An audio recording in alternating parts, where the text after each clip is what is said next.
It's called the TRARC Holiday Raffle. It ends on November 17th. It's a raffle ticket kind of thing, and it's based on the winning number is based on the November 17th Pennsylvania lottery. It starts at 7 p.m. It's got a pretty good sized payout for that. So you should contact any of the club members or take a look on our website for more information on how to obtain raffle tickets. Most club members, they may or may not have the tickets, but you can definitely get them at almost any of our club functions. That's coming up on November the 17th.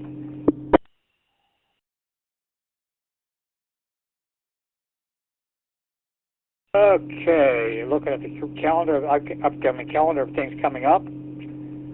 October 18th and 19th is the 1010 International 10-meter contest, CW mode. It runs from 001 Zulu, that's midnight Zulu, or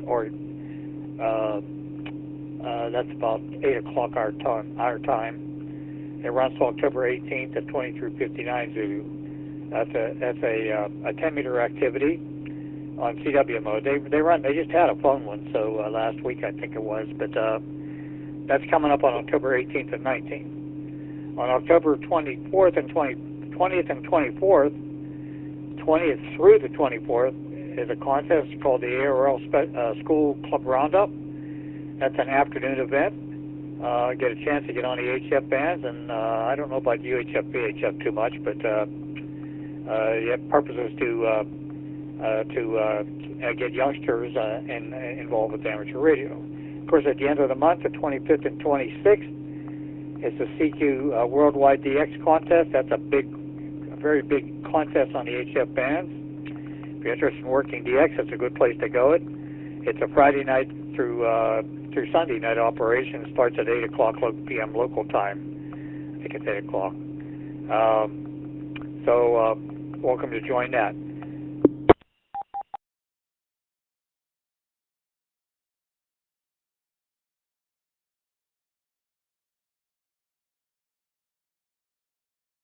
Okay, I was just going to bring up my email. I just saw a listing of a ham fest. I think it's in Massillon. Where's my... Oh. I think it's in Massillon, Ohio. I have to find it. I have to find it on my email list. I don't think that's that far away from here. It's in Massillon. I think it's at the early November, I believe. Okay. That's the activities that I know of. Of course, the Two Rivers Club and the many clubs in the area and many individuals recently participated in the PAQSO party.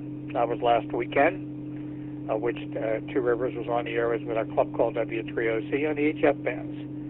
A lot of fun for that. If you didn't participate, well, that's okay too. It's another one of them activities that where the world is trying to work Pennsylvania amateur radio operators.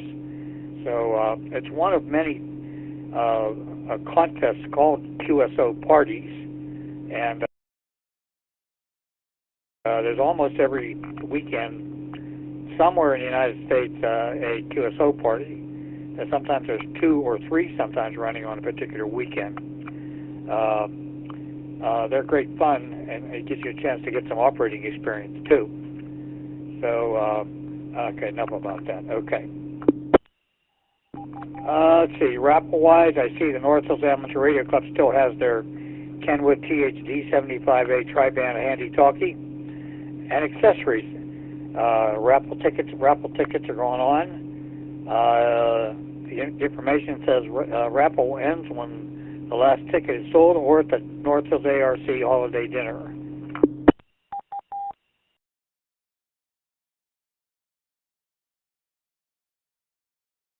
Okay, if you want to buy tickets for that, you can contact the North Hills Amateur Radio Club at any of their club meetings, or you can write to them at North Hills Amateur Radio Club, P.O. Box 15333, Pittsburgh, PA 15237. That's North Hills Amateur Radio Club, P.O. Box 15333, Pittsburgh, PA 15237.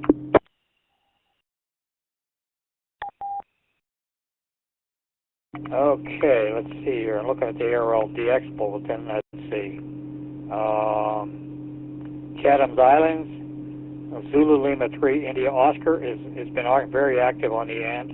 On the air, it runs. They run till October 16th, so it's got about 3 more days before their operations begin. Niue Island, I think that's in the South Pacific. Prefix is Echo 6 E6. The Rebel DX group will be operational from Niue, Ida Oceania 040 as Echo 6 Alpha Delta from October 7th. It doesn't say when it ends. They're running digital modes and sideband and CW. It's quite a big operation.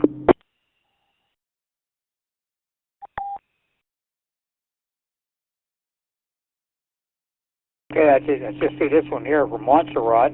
It's an island in the Caribbean. It says the Victor Papa 2 Mexico Papa November team will be operational from Montserrat Island for the CQ Worldwide DX contest on between October 25th and 26th. It says they're going to be active as Victor Papa 2 Mexico Radio Lima, the VPTO MRL.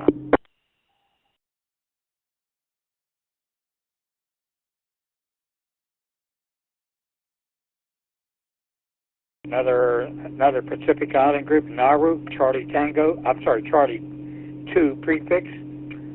It says Phil Charlie Tango 1 Tango Sugar is operational until November 30th.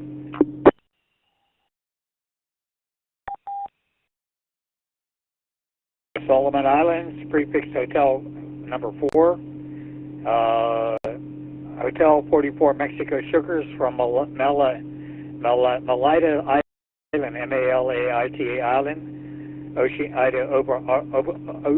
Ida operation number is Oceania 047 until November 25th.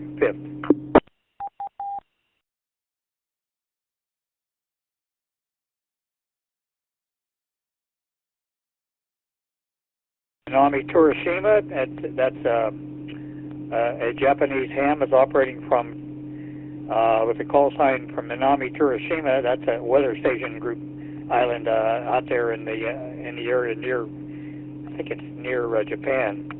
It's quite rare as far as DXing goes. But the call sign that's being used is Juliet Golf 8 November Quebec, Japan, stroke Juliet Delta 1. Juliet Golf 8 November Quebec, Japan, stroke Juliet Delta 1. It says until December while working at the weather station. It says activities in his spare time using CW and some digital FT8.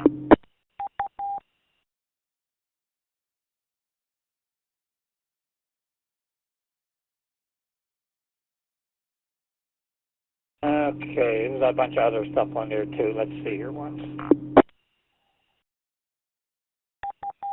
Okay, they also published a list of contests coming up on the weekend. The ARL EME contest, that's a VA Earth Moon Earth contest is coming up. 1010 International CW contest, I mentioned that. It's called the Sprint. The NCC FT4 Sprint, that's a digital mode thing this coming weekend. The North Coast Contractors Club Sprint on the weekend. K1 USN Slow Speed CW test. TAC Roten RTTY contest, I don't know what that is. And a QRP ARCI Fall QSO party. And the Nevada QSO party is coming up this weekend, as well as the Oceania DX contest. That's CW mode. That's a great contest. They run phone and CW a couple times a year. It's a great chance to workstations are in the Far East and in what they call Oceania area.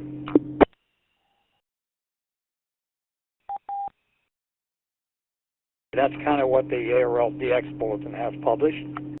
Let me see, do I have anything else? No. As far as our own activity, I don't have the scores yet. I'm doing the scoring for the PA QSO party. I haven't done that yet. I got to look at that yet. It's another project to do. In my case, I'm kind of winding down from all the activity over the weekend. It was a great fun for the folks that operate up at PAQSO party at Two Rivers and other groups if you worked them. I know the Somerset Club ran as what they call the bonus station for the PAQSO party with the call sign November 3 X-Ray Foxtrot, and I know they had over 1,200 contacts. I know as of Sunday, so they were quite active. All 67 counties in Pennsylvania. After all, it is a worked all counties activity. There were activity from all 67 counties at times. Some were not full-time, some were just part-time, which made it more challenging. But many of the operators from the various counties were in operation, including some of the radio clubs. Okay, enough of my jibber-jabbering. Okay, now I'm going to take a standby. Did anybody repeat for anything they've heard? This W30.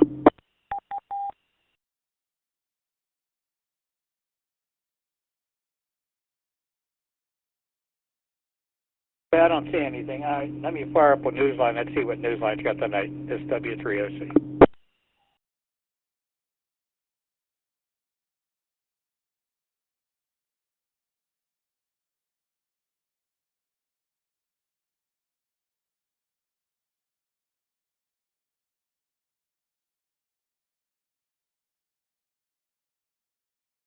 Radio Newsline Report number 2502 with the release date of Friday, October 10th, 2025. The following 5, 4, 3, 2, 1. The following is a QST. The world's largest radio telescope gets RFI protection. The founder of the 13 Colonies special event becomes a silent T. And Sri Lanka launches its third CubeSat. All this and more as Amateur Radio Newsline Report number 2502 comes your way right now. From around the world, this is Newsline.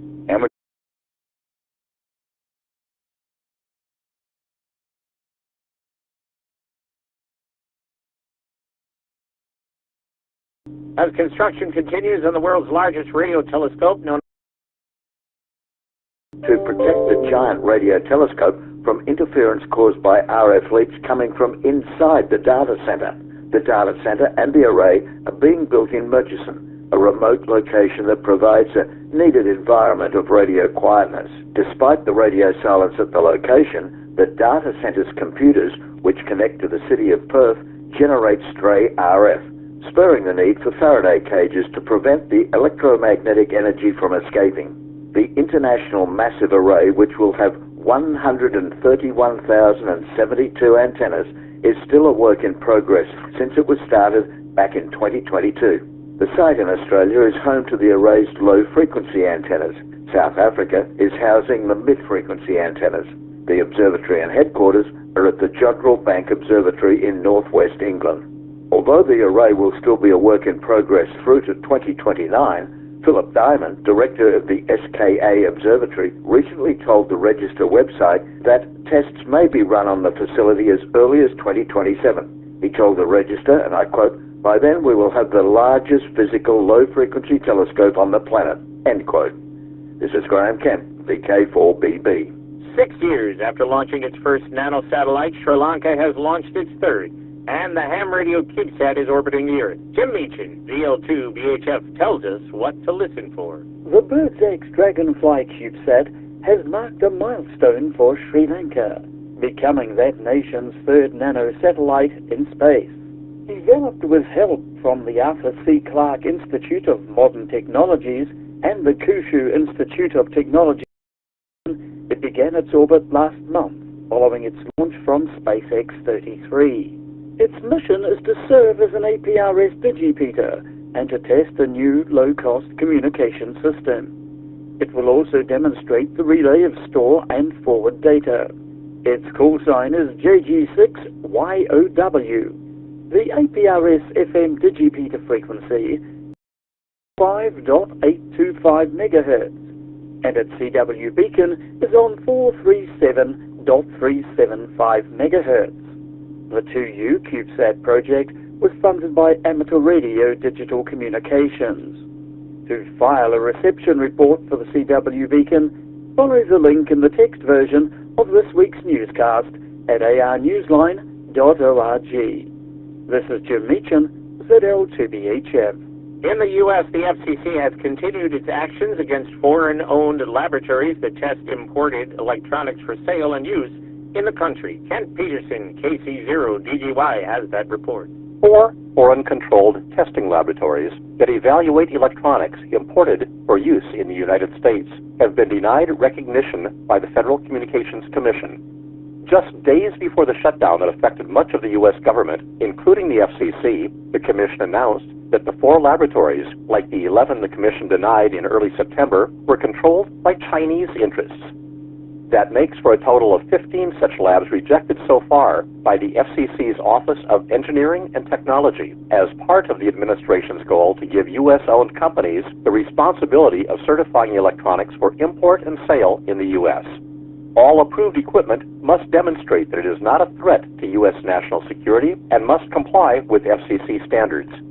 This move is the latest following the Commission's adoption in May of the order. At the time the order was announced, the FCC disclosed that about 75% of all electronics sold in the U.S. are being tested by Chinese labs. This is Kent Peterson, KC0BGY. The founder of a popular and much-loved annual tradition, the 13 Colonies special event, has become a silent key. We learn more about him from Travis List, N3 ILS. With the birth of the 13 Colonies special event here in the U.S. as a 4-day event in 2009, Ken Vallone, KU2US, began a ham radio revolution. Inspired by the fun of the ARRL sweepstakes, the military veteran had hoped to organize a special on-the-air event that would spotlight American history and celebrate the nation's independence during the days surrounding the July 4th holiday. As Ken told ARRL earlier this year, the 2008 sweepstakes spurred him to try his luck, quote, for 1 year only to see what happens and to have some fun, end quote. The man who made sure that the fun would continue each year afterward became a silent key on the 2nd of October following a lengthy illness. In the years before his death, the 13 Colonies event had become an internationally popular activity with bonus stations and chasers around the world. Only weeks before this year's event, with his health worsening, Ken transferred the event's leadership to his friend Tony Jones, N4ATJ, coordinator of North Carolina's K2J station. With the help of Bob Josuit, WA3PZO, the 13 Colonies event went forward. Ken stayed active as the state manager for the K2A operators in New York. Tony told Newsline that the event's 2025 certificate was one that Ken himself designed, and that only one change was made to it, so it reflected that the event was honoring him as its founder this year.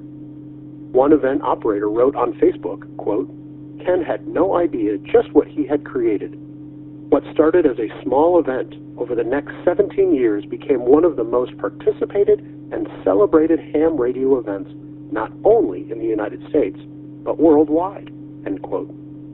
Next year's event will mark the 250th anniversary of the nation's independence, and Tony will be looking for ways to mark that milestone while continuing to honor Ken. He told Newsline, quote, I will miss Ken and his guidance, end quote. Ken was 76. This is Travis List, N3 ILS. People in Florida who turn to their churches in times of need will soon find refuge there in another kind of storm. Hurricane season with the help of amateur radio. Jack Parker, W8ISH, tells us about creation of a new church radio network in progress.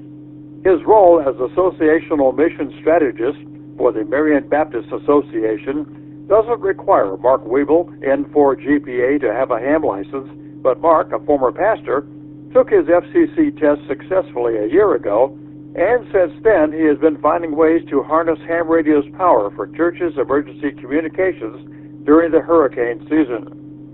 The Ocala, Florida Baptist Association has already added a Radio Shack and has plans for a tower. Under Mark's direction, the group is also looking to create a network of hams within its 67-member churches.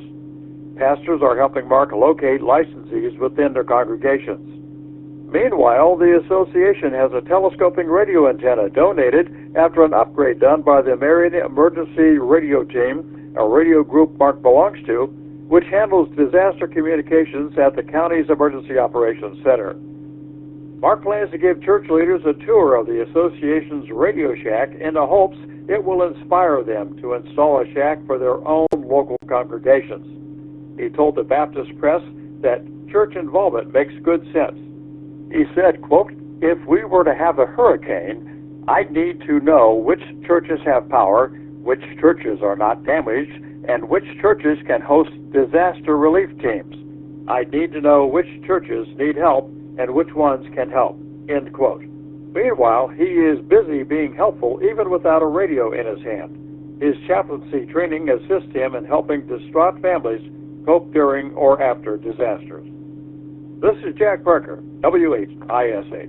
Time for you to identify your station. We are the amateur radio newsline heard on bulletin stations around the world, including the AA7WI repeater in Tucson, Arizona on Fridays at 7 p.m. local time.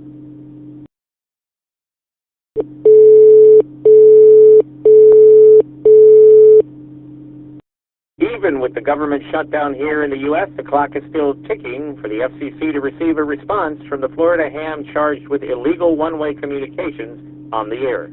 A notice of violation was issued in late September to Mike F. Conte, KA2FPZ, for having operated last March on 7.200 megahertz, engaging in apparent one-way communications with a station for which there is no active amateur radio call sign. According to the notice of violation, he confirmed to the agent from the Enforcement Bureau that his transmission was a one-way communication. The FCC has ordered him to submit a response and explanation in writing within 20 days of the notice, which was dated the 29th of September. According to a notice on the FCC website, the shutdown has no impact on filings related to enforcement matters. A statement on the website reads, quote, "Except as specified by the Enforcement Bureau, there are no extensions of deadlines relating to enforcement investigations and other enforcement proceedings that involve specific parties," end quote. This month, contesters who are used to hearing a familiar call sign on the air from Japan will get a chance to hear him off the air in a forum designed to help them sharpen their own contest scores. We have those details from John Williams, VK4JJW. There's no guarantee that Katsuhiro Kondo, JH5GHM, will be giving away any of the secrets that have made him one of Japan's top DX contesters. But you never know. Don, as he's also known, is presenting a one-hour virtual talk to DX contesters, or those aspiring to become one, on the 19th of October. His presentation on Zoom begins at 0600 UTC. IARU Region 3 is hosting the workshop because, according to the region's website, the number of contesters in Asia has been steadily growing. Don has been an avid contester as a teenager in the 1970s, but after a hiatus of a decade or so in the 90s, he returned to ham radio and to contesting in 2010. To hear his tips and maybe give yourself an edge in the next big event, register by following the link that appears in the text version of this week's newscast at arnewsline.org. This is John Williams, VK4JJW. Most of you have certainly heard the Hurricane Watch Net on the air, but have you heard it as a podcast or even seen it on YouTube? Now you can do either or both, as we hear from Randy Sly, W4XJ. But first, listen carefully.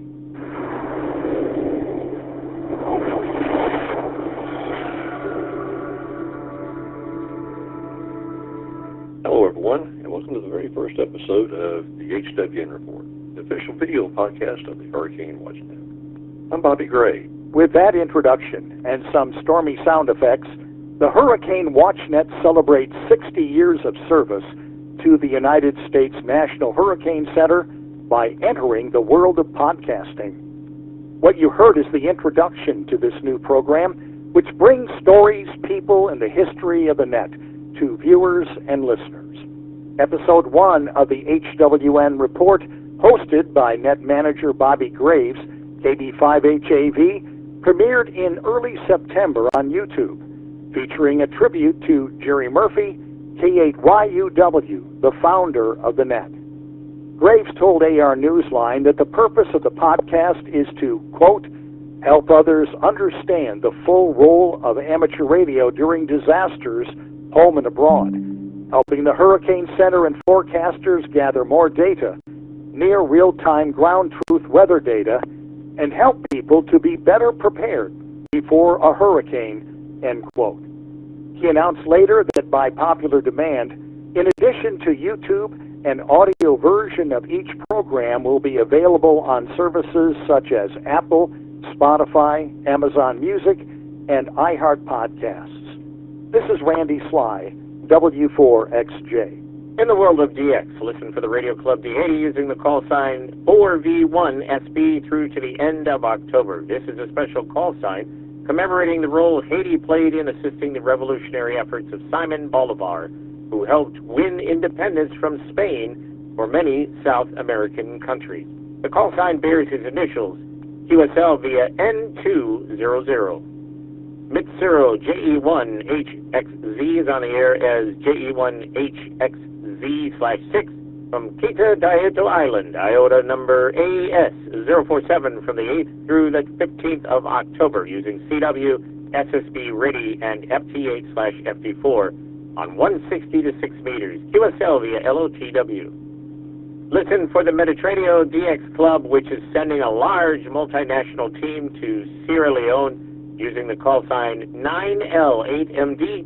They will operate from the 30th of October through to the 10th of November using CW, SSB, RIDI, and FT8/FT4 on 160 to 6 meters, QSL via IK2VUC. 6 members of the DX-obsessed group will be calling QRZ as FW5K from Wallis Island, IOTA number OC054, from the 19th to the 31st of October. Listen for them on 160 to 6 meters using CW, SSB, FT8/FT4, and RIDI, QSL via Club Logs OQRS. For our final story, we honor our mentors, our Elmers, and all those more experienced hams who are there to help newcomers. This is the story of one ham's thank you to them all, as we hear from Paul Brown, WD9GCO. One of the most time-honored traditions in amateur radio is that of being an Elmer, a more experienced ham willing to answer questions and pass on knowledge to newer hams. The origin of the term is still up for discussion, but the impact they have on the hobby is not. On October 3rd, 4th, and 5th, Rich Guerrera, KB1FGC, was on the air with a special event celebrating Elmers, particularly the ones who shaped his own life as a ham. In an email to Newsline, Guerrera said that 2 things inspired him to do the event: articles he'd read on QRZ.com about hams who had helped others get into the hobby, and the positive impact that they had on their early years as hams. He also drew from his personal experience with those hams who had given him a warm response and encouragement when he first started out. Guerrera said that operators had confirmed approximately 100 QSOs during the event and received positive responses from hams they worked. He's planning on doing it again next year, and he said there might be a European team as well. On a personal note, I was fortunate to have 2 exceptional Elmers as a teenager: Bob Heil, K9EID, and Steve Ramsey, K9SR, who had been friends since they were kids. Sadly, I lost Bob last March and Steve on September 26th of this year. But the lessons they taught me and their memories continue to drive me as a ham and inspire me to pass along what knowledge I have when someone asks a question. Elmering should continue. There's always something to learn in this hobby that somebody else has already tried. I'm Paul Brown, WD9GCO. If you haven't sent in your ham radio haiku yet, what's been stopping you? Visit our website at arnewsline.org, and as you compose your ode to your favorite online activity, we will help you use the correct number of syllables to make an authentic haiku. Submit your work, and then sit back and wait to hear whether you are the winner of this week's challenge. The winner gets a shout-out on our website where everyone can find the winning haiku. With thanks to Amateur News Daily, ARRL, Baptist Press, Birds X Project, Bobby Graves, KB5HAV, David Behar, K7DB, DX News, 425 DX Bulletin, Facebook, FCC, FLBaptist.org, IARU Region 3, Legacy.com, The Morning, Offcom, QRZ.com, satnogs.org, Scottish Microwave Roundtable, theregister.com, shortwaveradio.de, Tony Jones, N4ATJ, Wireless Institute of Australia, and you, our listeners. That's all from the Amateur Radio Newsline. We remind our listeners that Amateur Radio Newsline is an all-volunteer non-profit organization that incurs expenses for its continued operation. If you wish to support us, please visit our website at airnewsline.org and know that we appreciate you all. We also remind our listeners that if you like our newscast, please leave us a 5-star rating wherever you subscribe to us. For now, with Karen Eve Murray, KD2GUT at the news desk in New York and our news team worldwide, I'm Stephen Kinford, NAWB in Wadsworth, Ohio, saying 73. As always, we thank you for listening. Amateur Radio Newsline is copyright 2025. Amateur Radio Newsline retains ownership of its material even when retransmitted elsewhere. All rights are reserved.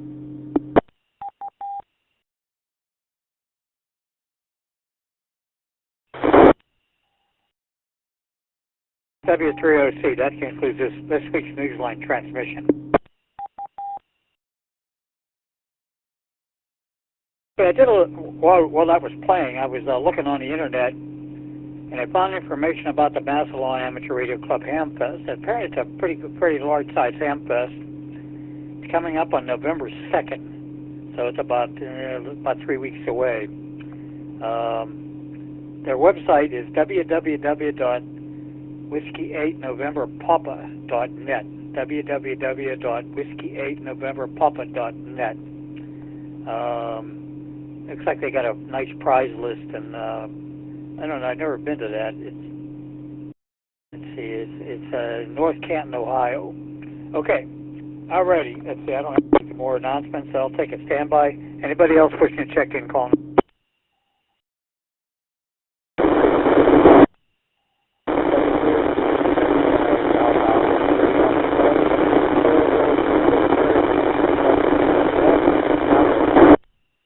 Okay, station, just try to check in. You're almost all noise. Try again.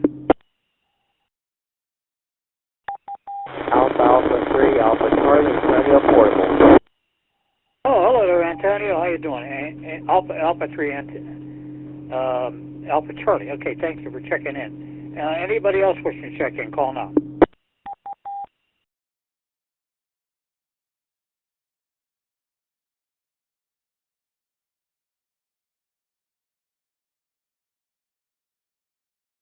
Okay, I'm going to close the net out this hour. It's 8:45 local time, 00:45 UTC, or Zulu time, take your choice.